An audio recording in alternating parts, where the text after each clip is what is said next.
The major damage has been done. The San Andreas Fault. The magnitude 7.8 earthquake. The water lines have ruptured. There is no water coming out of the fire hydrant. Well over 1 million earthquakes happen every year.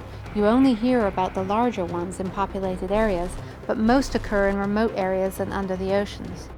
I'm Dr. Maya Tolstoy. I'm a marine geophysicist studying seafloor earthquakes and volcanoes. The plates are constantly moving beneath us, and they move at about the speed that your fingernail grows. Most earthquakes are driven by these plate tectonic forces that are moving the surface of the planet around.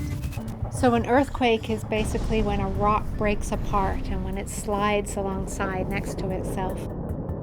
A fault is a line where the rocks are sliding past each other, so that's where earthquakes will most commonly occur.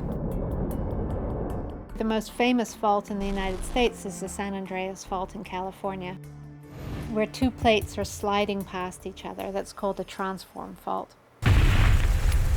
When an earthquake happens and the rock breaks, energy is actually radiated out from it in all directions, like on a ball. It just goes out in 3 dimensions.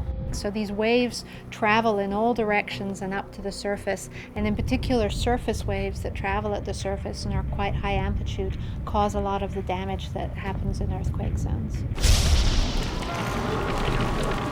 When we look at the very largest earthquakes, we talk about them in terms of moment magnitude rather than the Richter magnitude, and that's a measure of the total energy. And that energy is controlled by the size of the fault. So when you get the really large earthquakes, it's because a long section of the fault has ruptured.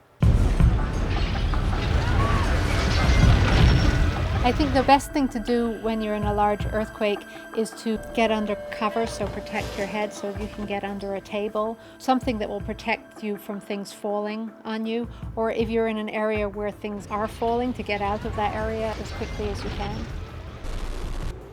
The Earth is a very dynamic place. Because of plate tectonics, it's constantly moving. So we know that earthquakes will keep on happening. We just can't tell exactly when they're going to happen or exactly where.